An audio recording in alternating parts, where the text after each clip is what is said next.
Maybe you've been waiting for someone to tell you this. You're not broken. You're not weak. You're exhausted not because you're weak, but because your nervous system has been running a marathon it never trained for. Here's what it looks like from outside. Perfect Instagram feed, promotion at work, friends call you the strong one. Here's what it looks like from inside. 3 a.m., panic attacks, chest tightness that won't release, brain fog that makes simple decisions impossible, crying alone because you can't hold the mask anymore. You've built your entire identity on achievement, on never disappointing, on being the capable one everyone leans on. And it's literally destroying you. Neuroscience research suggests high achievers have measurably different stress responses. Their dopamine reward systems operate differently. Their threat detection centers fire more frequently than average populations. It's not weakness, it's neurology. Let me show you the exact mechanism breaking you down. Part 1, the High-Achiever Neurology. Meet Sarah, 28-year-old marketing manager, got promoted to director last year. Dream job, right? Inside, she hasn't slept properly in 18 months. She checks email at 2 a.m., convinced she's missing something critical. She cries in the bathroom during meetings because one typo feels like a career death. Her friends think she's thriving. Her nervous system thinks it's dying. Here's the truth nobody tells you. High achievers aren't afraid of failure. They're afraid of being ordinary.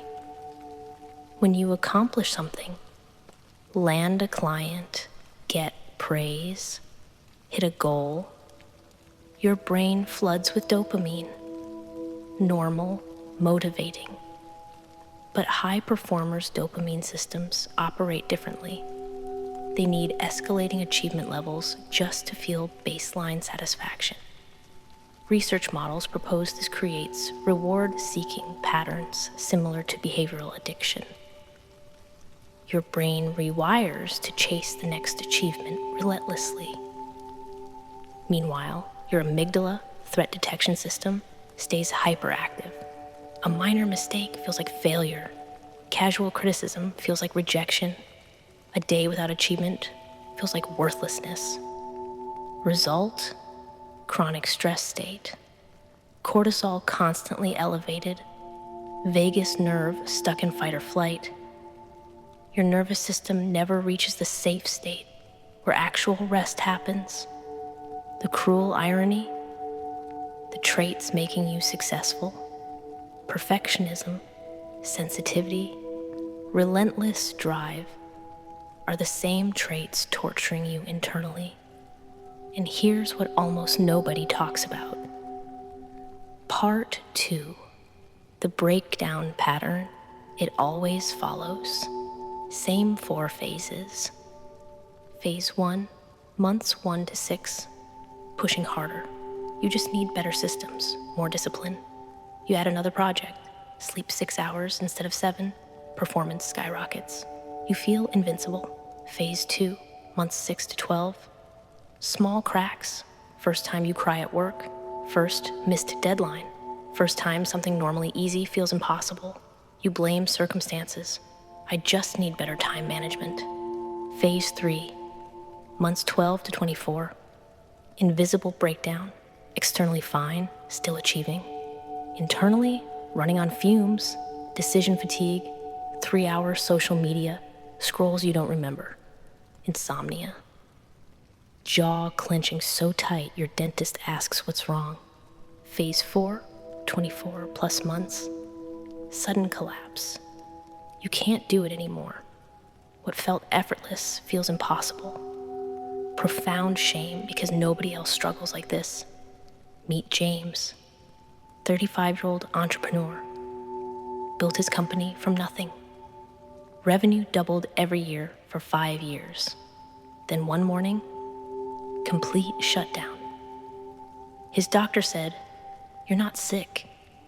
You're experiencing what happens when extraordinary performance demands meet finite human biology. You're not unique. You're just at the end of the rope most high achievers eventually reach." But here's what almost nobody understands. Part 3, why standard rest advice fails for you. Your therapist said, rest more. Your partner said, relax. Your doctor said, take a vacation. None worked because rest to high achievers feels dangerous. When you stop achieving, your identity evaporates. You've built yourself entirely on being the capable one. Rest means admitting limits, that you can't think your way to wellness. Your nervous system learned achievement equals survival. So when you actually rest, your amygdala screams. This is when enemies attack. This is when you fall behind. That's why every vacation where you check email still feels like work. Why every meditation where you optimize relaxation still feels like performance. Your vagus nerve has forgotten how to activate genuine rest state. I need to ask you something important right now. And I want you to actually pause and think about this. When was the last time you did something without trying to be good at it? Just sat. Just existed. Just created something with zero intention of impressing anyone or achieving anything? Most high achievers can't remember. That's how far you've drifted from your own humanity. But there's a counterintuitive approach that actually works. Part 4, the Counterintuitive Fix. Research suggests high performers heal differently than average populations, not through forced relaxation, through meaningful integration combined with honest identity work. Step 1, stop calling it rest.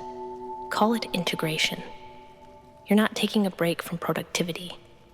You're integrating the non-productive parts of yourself, the parts that dream, play, simply exist. Tuesday, 2 p.m. Do absolutely nothing. Not meditation, still achievement-oriented. Not self-help reading, still self-improvement. Just sit, stare. Let boredom surface. Your brain will rage. Good. That's showing you where the addiction lives. Step 2, separate identity from achievement. Who are you without accomplishments? This terrifies high achievers because the answer is usually, I have no idea. Write one sentence. I am worthy, even if I accomplish nothing today. Read it daily. Your nervous system will reject it. Your amygdala will argue it's dangerous. That argument is the trap. Step 3, redefine success downward, not quarterly goals. Daily micro wins. I finished at 6 p.m. without checking email. I had one meal without my phone. I let someone help me. I felt bored and didn't panic. Tiny wins rewire dopamine pathways.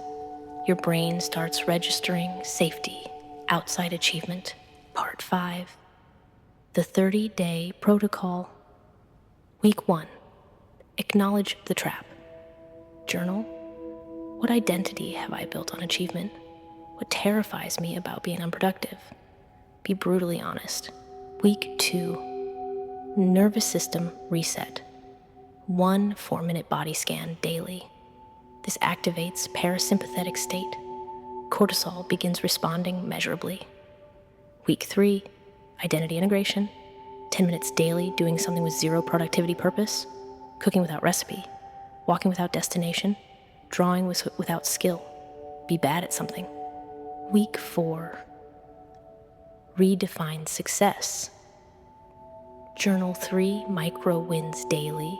Track results, sleep quality, anxiety, energy. Studies on parasympathetic activation show measurable nervous system changes by day 30 in committed practitioners. Part 6, the hard truth. You'll resist this because it feels wrong. Weakness, like dying. That's your nervous system convinced maximum productivity equals maximum worthiness. Here's the truth they don't teach high achievers. Your brilliance isn't in your productivity. Your gifts aren't in relentless drive. Your power is in the person you are when you're not achieving anything. That person deserves to exist, needs to exist, is the only version of you that can actually heal. Your worth was never measured in output. It was measured in your humanity. Long before you ever achieved anything at all. You were born worthy. You didn't earn it. You can't lose it. Start there. Not next month. Not after one more project. Now. Maybe you've been waiting for someone to tell you this. You are already enough, and you always were. Your challenge. Comment below. Which phase are you in right now? Phase 1 pushing? Phase 3 invisible breakdown? Be honest. Your answer might save someone scrolling who recognizes themselves in your story. Subscribe for part 2. The 30-day protocol walkthrough where we break down each week with guided practices you can do immediately. This changes everything. Next, permission to feel your anger without shame. Let's rewire this together.